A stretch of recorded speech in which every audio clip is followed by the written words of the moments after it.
मित्रांनो हे बघा मित्रांनो किती सुंदर हा गाव आहे।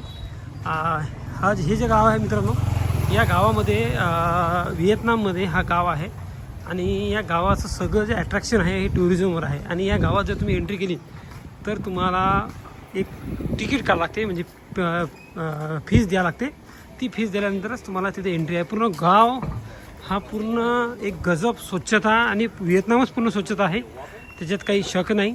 पण इथल्या लोकांचं डिसिप्लिन आणि देशासाठी प्रेम हे तुम्हाला मला दाखवायचं। पहा, प्रत्येक दुकानासमोर त्यांचा झेंडा, म्हणजे कंपल्सरी त्यांचा झेंडा असतोच।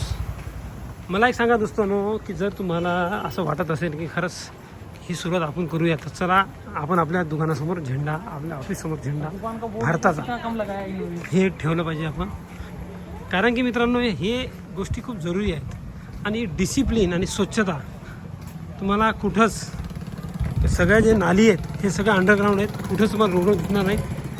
आणि खरं सांगतो मित्रांनो, सांगताना खूप चांगलं वाटते की या सर्व सिस्टीममध्ये लोकांचा प्रामाणिकपणा आणि इथल्या राजकारणी लोकांचा प्रामाणिकपणा फक्त हेच या देशाला वरी आणण्याचं कारणीभूत आहे। एकही नाली गटार योजना भ्रष्टाचार नाही, एकही नाली तुम्हाला रस्त्यावर दिसणार नाही।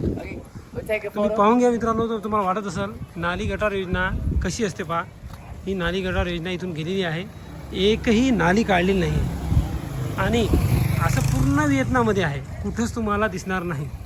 कुठं उतार आहे, कुठं चढ आहे, त्याचं पूर्ण एक मॅप बनला जातो की पाईपलाईन सँक्शन व्हायच्या 1 वर्ष त्याच्यावर काम चालते, की कसं ती पाईपलाईन जाईल, कसं तो पाणी ब्लॉकेज होणार नाही, आणि विदाऊट एनी मशीन हा ब्लॉकेज होत नाही, ॲटोमॅटिकली पाणी हा तिथे निघत आहे।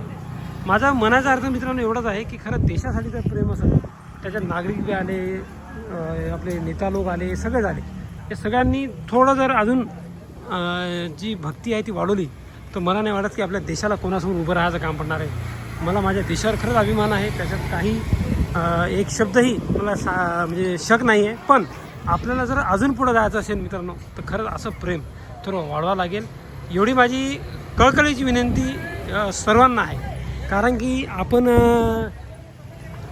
हे करण्यासाठी आपण सगळे बांधलेलो आहोत। दोस्त मित्रांनो, काही वाटलंच तर मला जरूर कळवा, कॉमेंटमध्ये सांगा।